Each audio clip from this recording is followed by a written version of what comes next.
Okay, so let me start with some simple properties of norm. So one is that let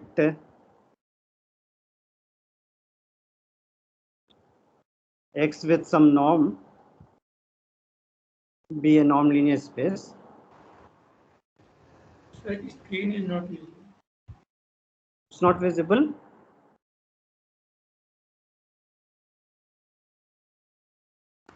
It I is have visible, sir. already shared the screen.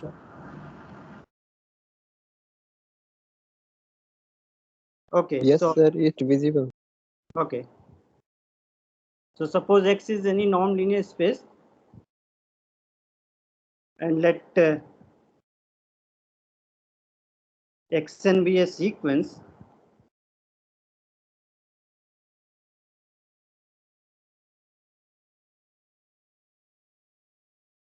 in X, then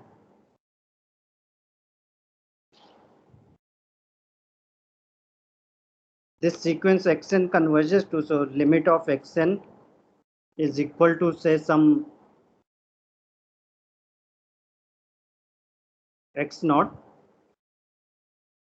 This is if and only if norm of Xn minus X naught, this goes to 0 as n goes to infinity. So I mean, this should be clear, because this is how we define the convergence in a metric space. In metric space, we say that a sequence of point converges to some X naught if the distance between Xn and X naught goes to 0 as n goes to infinity, and distance between Xn and X naught is nothing but norm of Xn minus X naught, right? So because this is distance between Xn and X naught.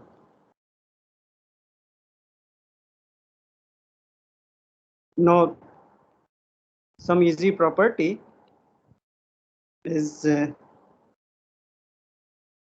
one is that addition and scalar multiplication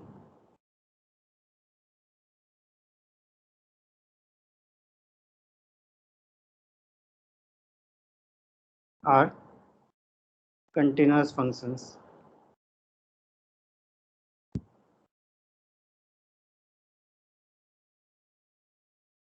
On X. So what do I mean? So we have this plus is a map from X cross X to X, and the scalar multiplication, this is a map from F cross X to X.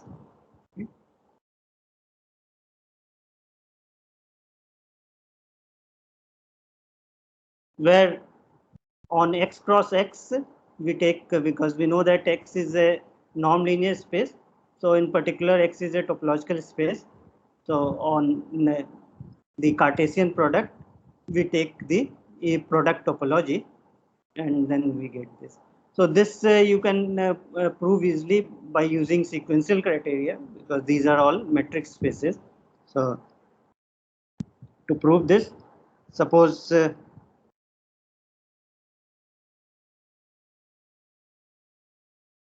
Xn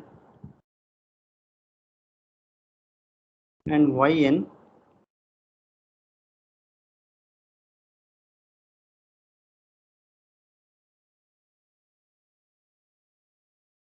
are sequences in X, and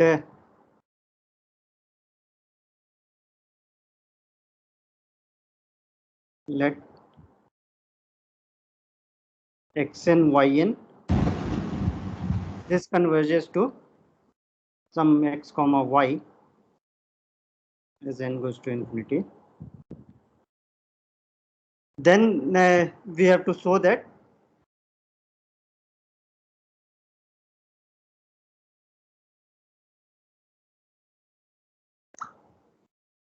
xn plus yn. This converges to x plus y. Right? This is the meaning of continuity, right? Because the addition operation applied on this sequence xn comma yn will give you xn plus yn, and we want to show that must converge to x plus y. So this is very easy, because to show this, if we look at norm of xn plus yn minus x plus y, then this is same as xn minus x plus yn minus y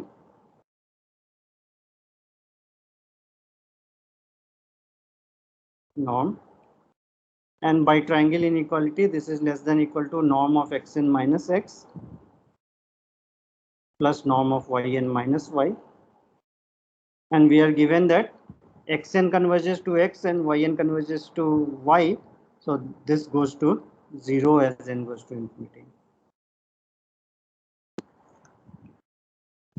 Given epsilon, you can choose some n1 such that norm of xn minus x is less than epsilon by 2, and similarly you can choose n2 such that norm of yn minus y is less than epsilon by 2 for n bigger than equal to n2, and then for n bigger than equal to the maximum of n1 n2, this will be less than epsilon. And similarly, if we look at any alpha times, if alpha is any scalar, then f is always r or c.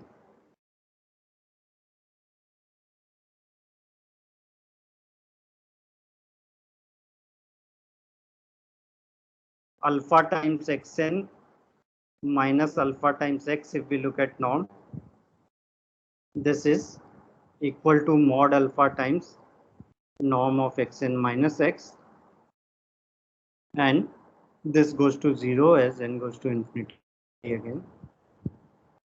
So therefore alpha xn, this converges to alpha x.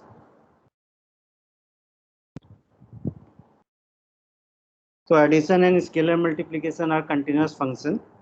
Another easy fact is that the map x going to norm x from x to r is a continuous function. This again is very easy to prove.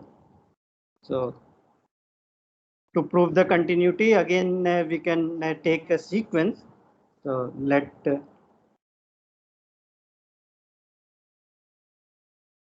xn be a sequence in x such that xn converges to x.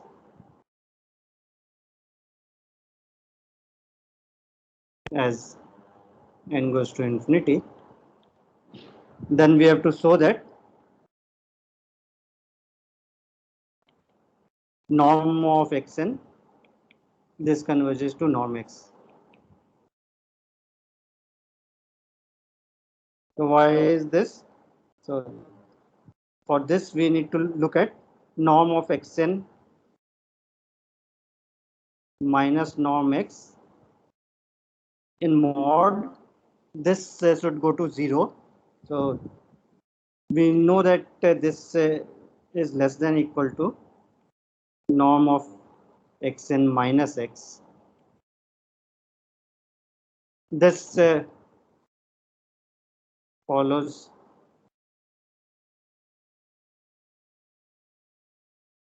from triangle inequality.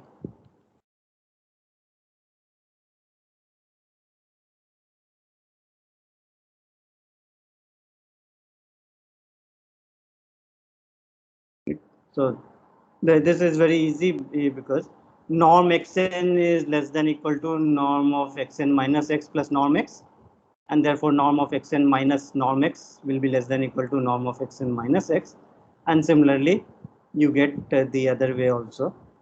So we get this, and once we get this, then we know that this goes to 0 as n goes to infinity, and this is always bigger than equal to 0. Therefore norm of xn goes to norm x.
Hello.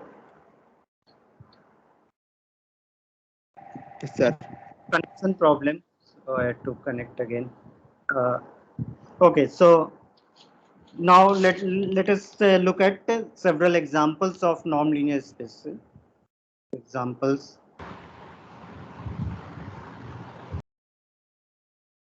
Of non-linear spaces. So one I already gave last time, that on Rn or Cn we can define. The usual one is the Euclidean norm, but we can also define P norm for any P between 1 and infinity. So this let me write this notation. So we'll write so for P greater than equal to 1 and less than infinity,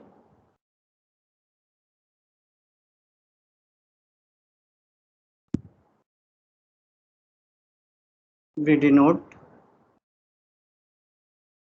by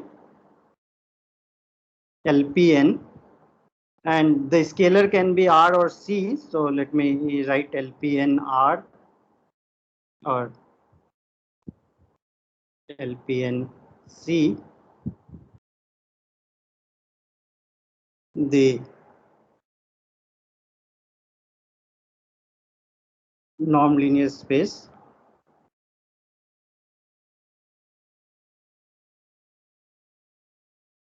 Rn or Cn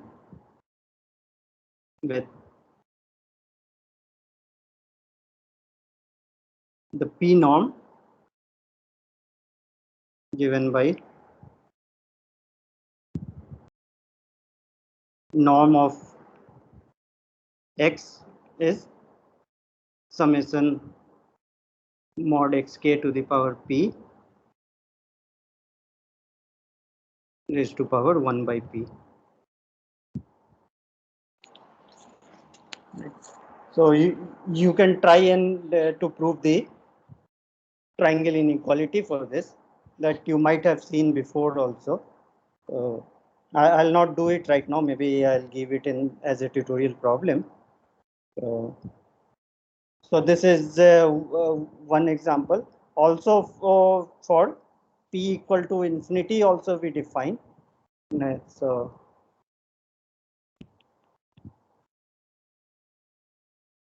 L infinity N R or C. Maybe I'll just write here F so that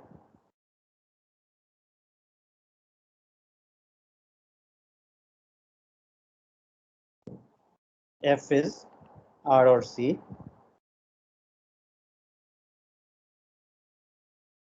This denotes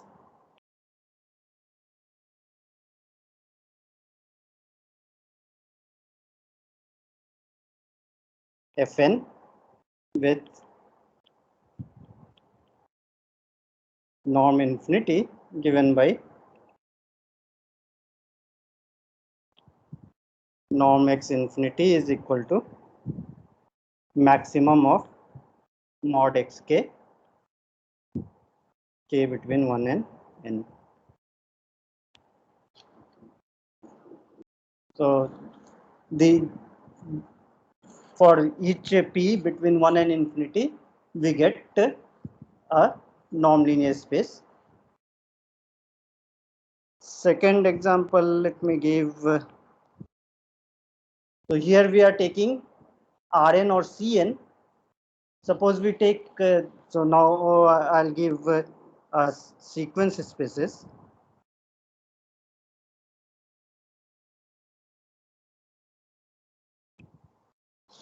So again we'll take P between P greater than equal to 1 and less than infinity. So for any such P, we define LP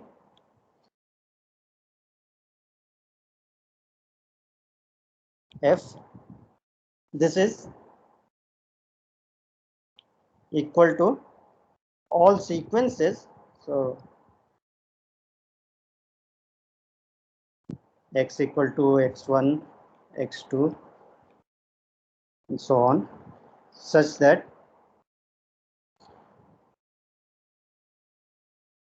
xk belongs to f for all k, and summation of mod xk to the power p, k equal to 1 to infinity, this is finite.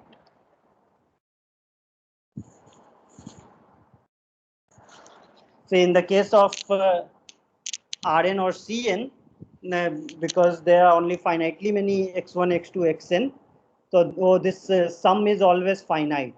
So here this norm, it will always be less than infinity. But if we take sequences, then we get infinite sum. So we need to know whether this infinite series converges or not. So we are looking at all the sequences such that this infinite sum mod xk to the power p, this is the convergent, this is less than infinity, and in this case we can define the p norm. So norm x p is summation of mod xk to the power p, k equal to 1 to infinity raised to power 1 by p. So this is like we define on Rn or Cn, but here we have infinite sequences. So for sequences, we define these LP spaces. So this I have defined for p less than infinity and bigger than equal to 1. You will see that p bigger than equal to 1 is needed to prove the triangle inequality. So that is the reason why we require that. So this is, and analogously we can define L infinity also. L infinity f.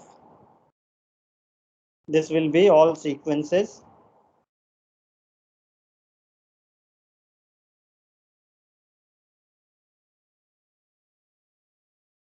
xi belongs to f.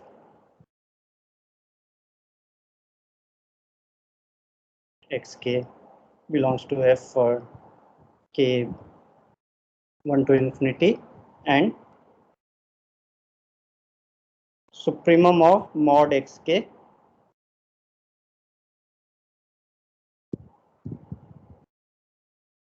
this is finite.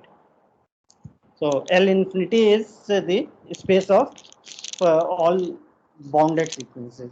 So that is, L infinity is the space of all bounded sequences with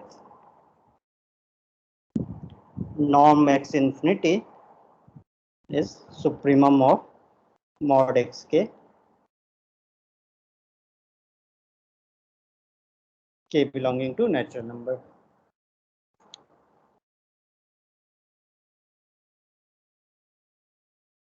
So I mean, this notation is consistent with this thing. So what I mean, one can observe is that if you take the limit as p going to infinity, the norm of xp, this converges to norm x infinity. Maybe let me write this as an exercise.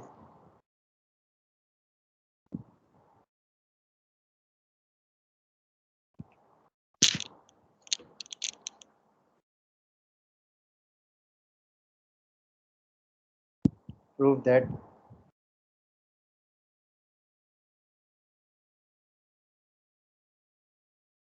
limit of p going to infinity, norm xp is equal to norm x infinity.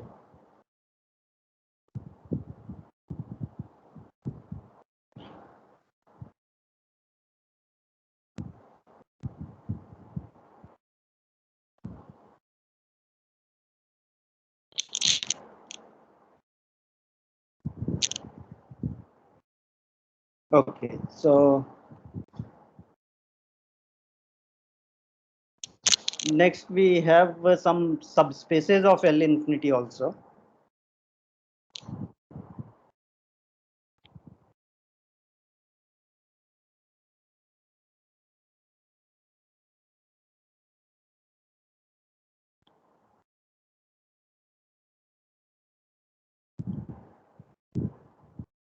Sir, like in this equation, shouldn't we have norm xp over p in the limit p going to infinity? No, no. Norm xp, this should converge to norm x infinity. Okay, sorry, not over p, but I was thinking that if the like the supremum is like suppose let's say so let's consider a simple case where where where the upper bound as in the supremum also is one of the elements which is the maximum. So then norm x infinity is just going to be that single element, whereas norm Okay. xp is going to be the sum of pth powers of all elements to the power 1 by p. So there should be some normalizing factor as like dividing by number of elements we are taking. No, see, first you should think of for Rn whether this is true or not. So if you take this norm xp, maybe let's take only R2 first. So what is the norm xp? That is equal to uh,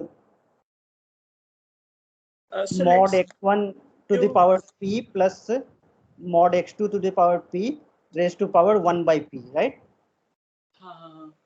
yes. So what is the limit of that as p goes to infinity? Right. So, like, suppose if I would have taken all x1 and x2 to be both 1, say x1 equals to x2 equals to 1, Right, then norm infinity is going to be just 1. right. Whereas the pth norm is going to Pth be norm is like also 1 to 1, the right? power plus 1 to the power p to the power 1 by p. So that will be 2 to the power 1 over p. Yeah, 2 to the power 1 by p. And what is the limit of 2 to the power 1 by p as p goes to infinity? Oh, yeah, sorry. That is again 1, right? Right. So Sorry. for two things, like if I have any like say a to the p plus b to the p raised to power 1 by p, the limit is the maximum of mod a and mod b, right? If I have mod say a and b are positive, then it will be maximum of a and b, right? That you can prove easily by the sandwich theorem, right? So Right. similarly for Rn you can do. For the sequence space, you have to do little more because here we have infinite sum. So, but it can be proved. So, okay. So now there are at least two important subspaces of this space of bounded sequences. So one we denote by C0.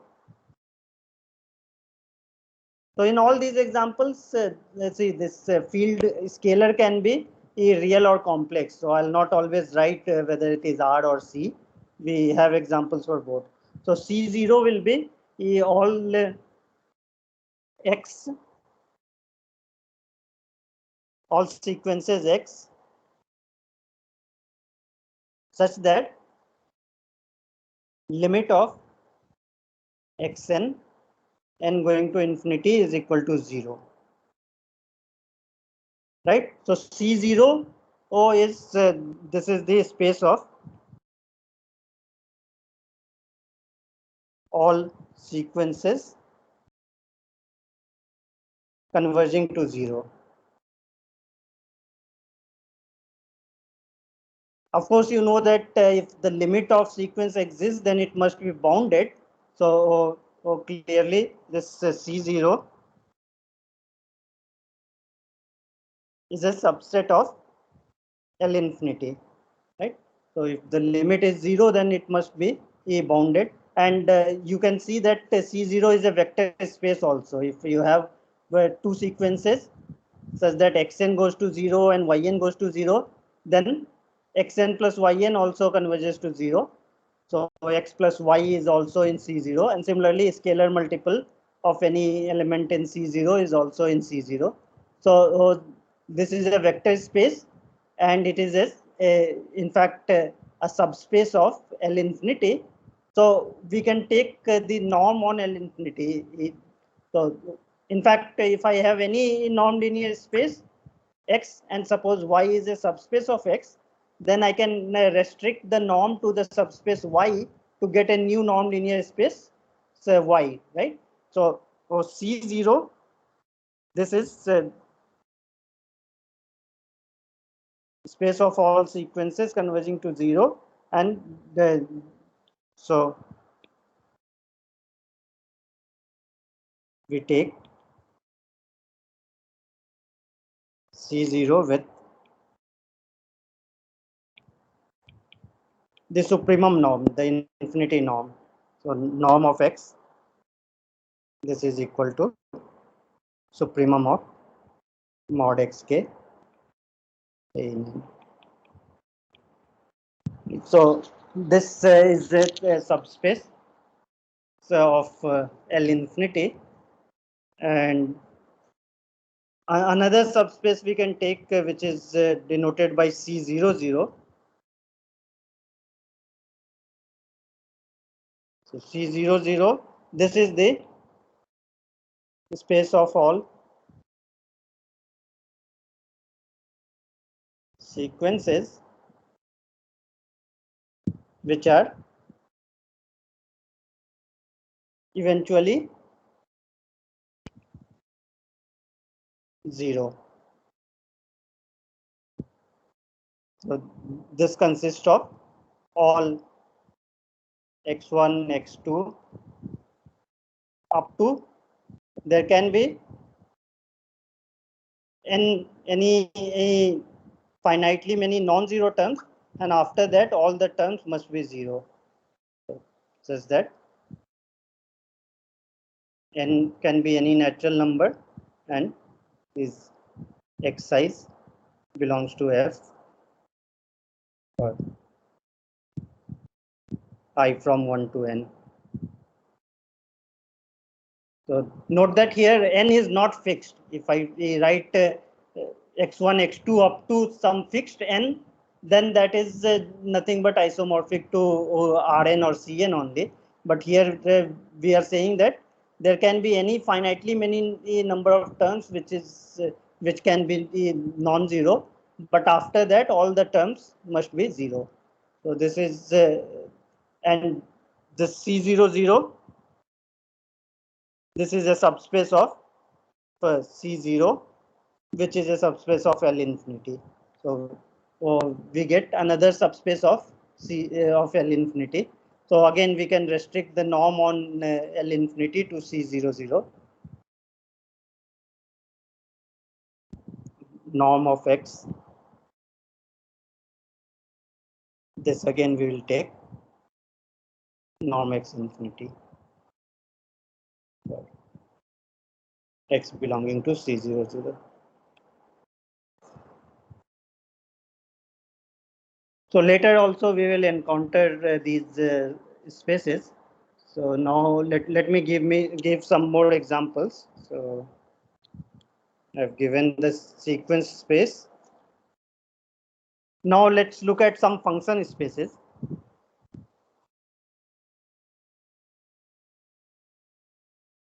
So the first example I'll give is let S be any set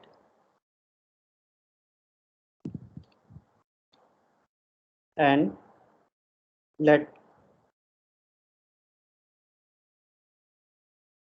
I'll use FB of S. This be the vector space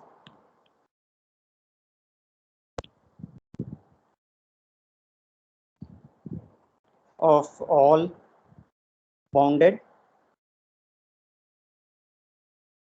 scalar valued functions on S. So note that here S is just any set. There is no structure on S. But now we are looking at all functions from S to R or C to the scalar field, and That of course forms a vector space. If you have any two functions from S to F, then you can define F plus G, and similarly you can define a scalar multiple of function. So these are again an element of this, and here I'm restricting to only bounded functions.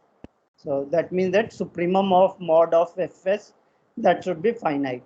So this forms a vector space, and here I can define norm. So norm of F is defined to be equal to supremum of mod Fs for S belonging to capital S. So if we don't take bounded, then this supremum can be infinite also. So in that case, it will not define a norm. So we are restricting to only bounded functions from S to R or C, and then taking the supremum. So this is an example. The next one, suppose I have some structure on this set. So let Y be a topological space.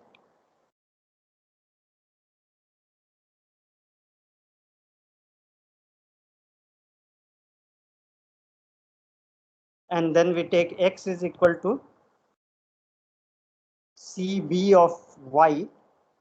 What is this? This is the space of all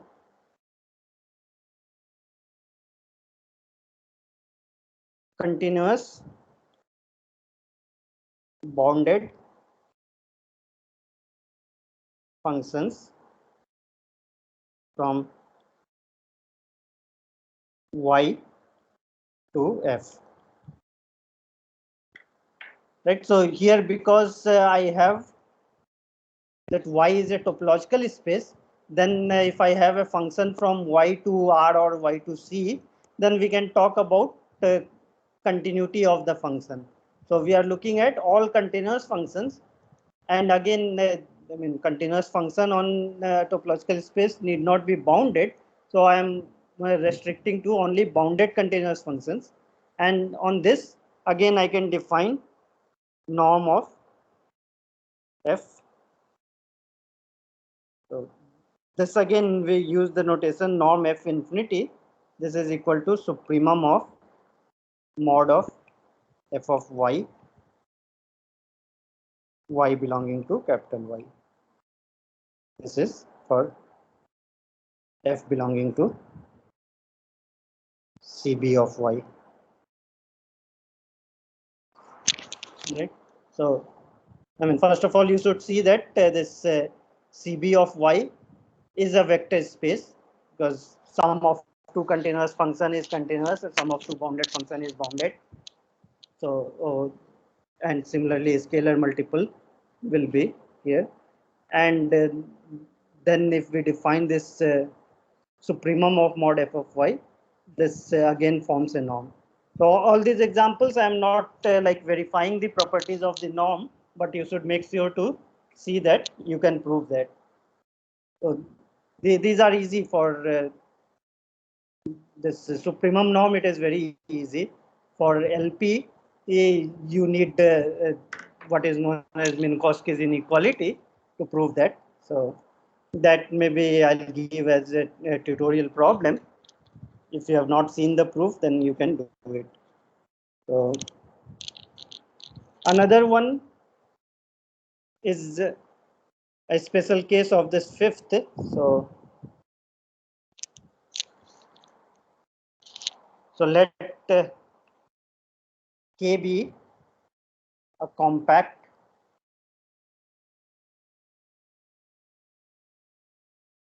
topological space. So in example 5, we assume that Y is any topological space.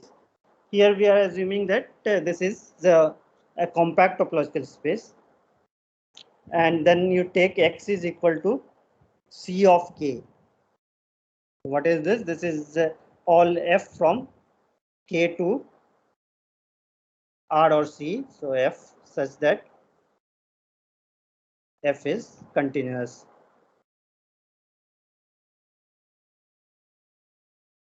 Now here what you know is that if k is compact, then any continuous real valued or complex valued function on k must be bounded. So the supremum of mod f is finite in this case. So this we'll take with the norm of f infinity is equal to supremum of mod f x ft t belonging to k, right? So this is actually a special case of 5 only, because this is also same thing as cb of k. If we assume continuous, then it is automatically bounded also. So the space of all continuous bounded function is same as space of all continuous function. So this is another example. And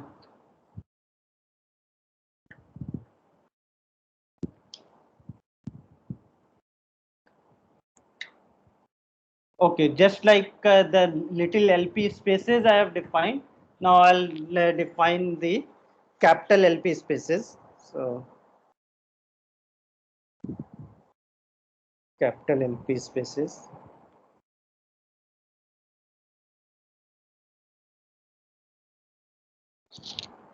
So if you have done a course on measure theory, you might have seen these things. So let me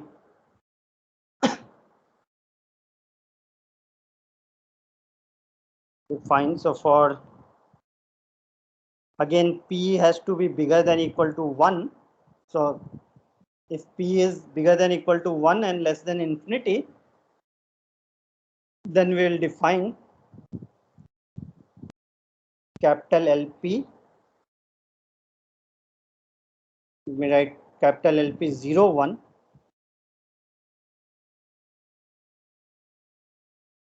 What is this? This consists of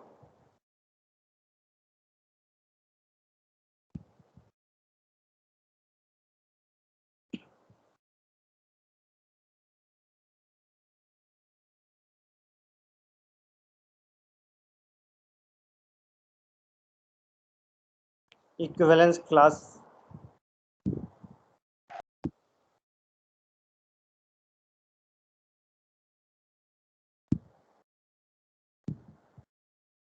of functions of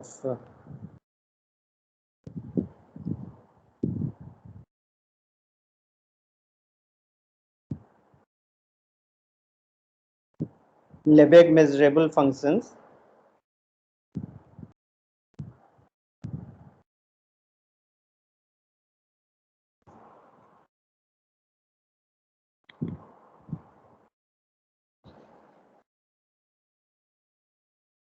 on the closed interval 0, 1, such that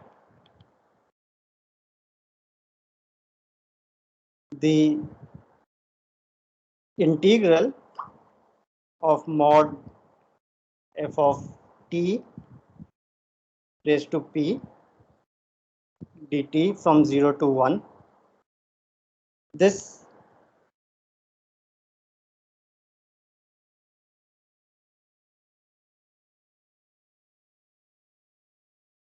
integral is finite, right? So if we look at measurable functions, then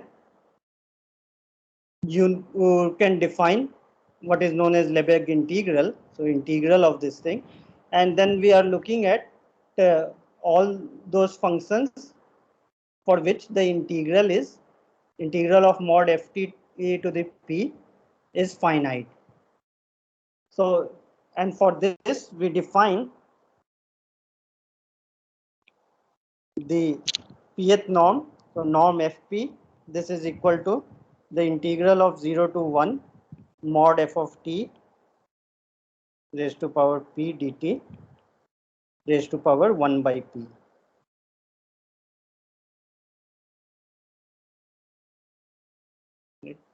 Now here you might wonder why I am saying this equivalence class of functions. So,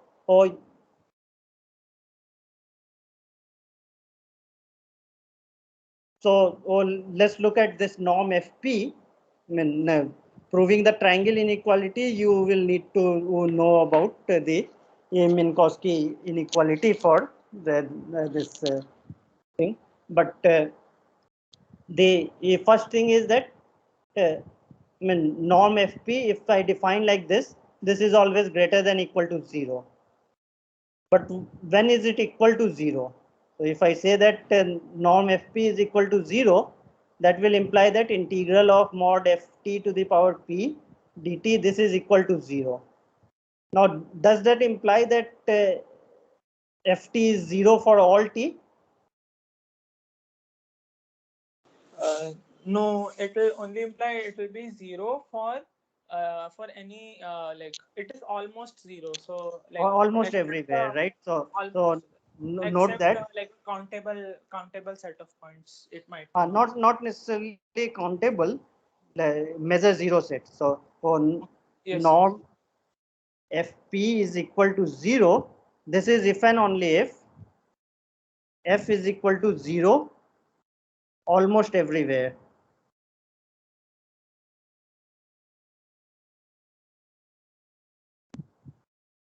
So this is the standard term which is used in measure theory. So this means that uh, the set where f is non-zero, that is of Lebesgue measure 0. So you see that if I like define this to consist of functions, then this will not be a norm, because the norm f p equal to 0 does not imply f equal to 0. If I assume that f is continuous also, then you can say that this will imply that f is equal to 0 for all t, and then we don't need this. So what we do is that this equivalence class, how do we define? So this we define this equivalence relation. F is equivalent to G if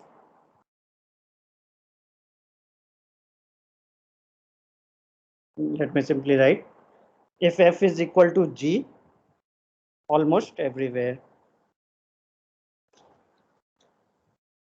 So and then you can check that this is an equivalence relation, and therefore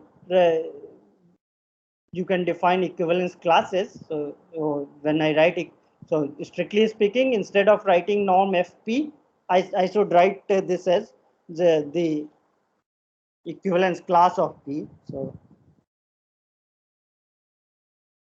equivalence class of f norm p, this is defined like this, right? So but generally we will not write that, but we will understand that this the meaning is only in almost everywhere sense. So oh, then if we say this, then you see that norm fp, this is equal to 0. This implies that f is 0 almost everywhere. That means that uh, the equivalence class of f is same thing as the equivalence class of the 0 function, right? So in that case, so this is just the 0 vector in this. So that will imply that, and then triangle inequality, of course you need to prove the inequality. So this is called the LP of 0 1, and 0 1 is not important. I can take LP of any interval a comma b, and then I can define the integral from a to b, and also I can define the LPR. So similarly,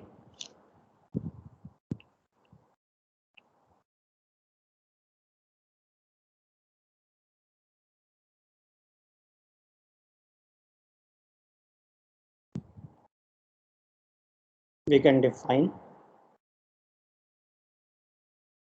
LPAB or LPR.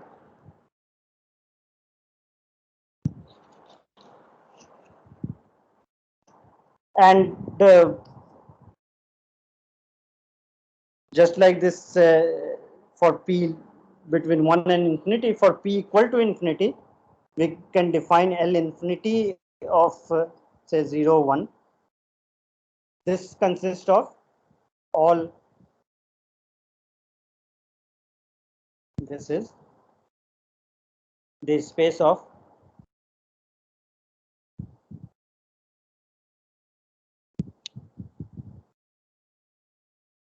equivalence class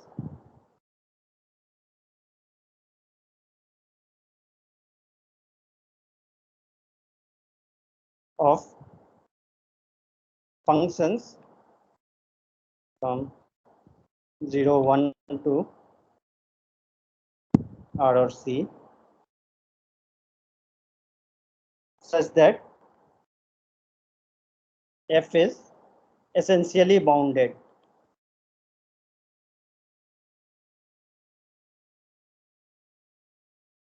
So essentially bounded means that uh, f is bounded except on a set of measure 0.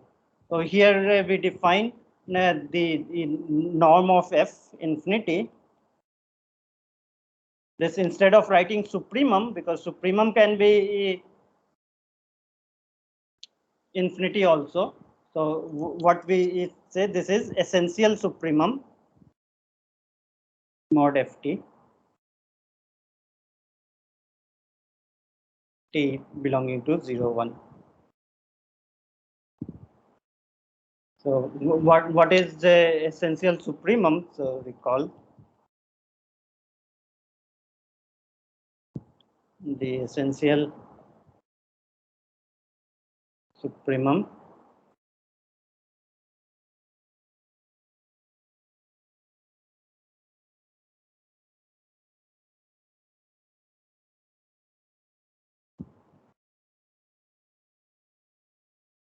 this is defined as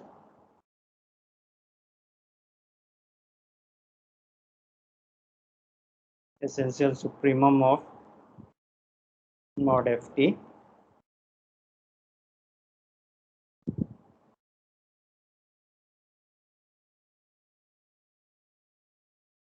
this is can be defined as the infimum of all a greater than 0, such that the set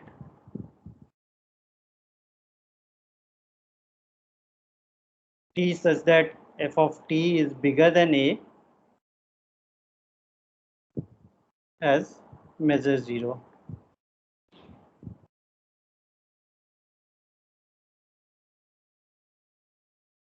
Right. So which means that we are looking at all a such that f is less than equal to a almost everywhere, and then you look at the infimum of all such a.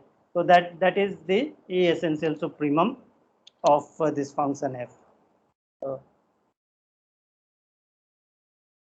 And f is essentially bounded just means that this essential supremum is finite. We are looking at all those functions for which this is bounded. Again, this is equivalence class of functions because we only take in the sense of almost everywhere.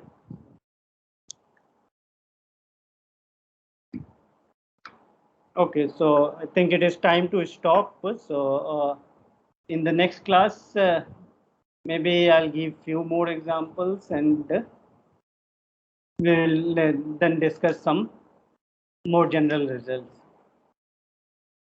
I'll talk about bounded linear operators in the next class. So next class will be tomorrow at 11 o'clock. Are there any examples of functions which are essentially bounded but not bounded? Yeah, of course. See, you can take, for example, say you take the function where on 1 by n it takes value n, right? On 1 So, by n takes so value. Right. So f of 1 by n is equal to say n. Uh-huh. This is for all n belonging to natural number. And suppose f is equal to 0 for all x which is not of the form 1 by n. Okay.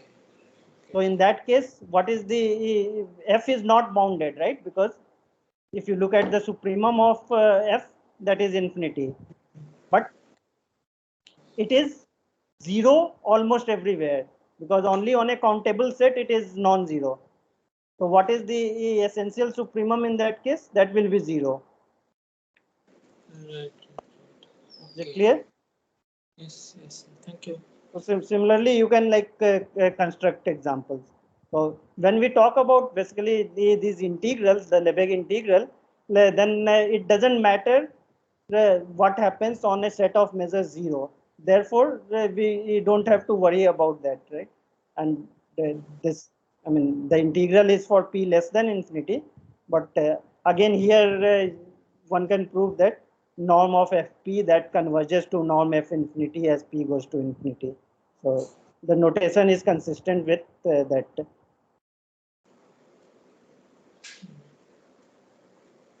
Okay, any other question?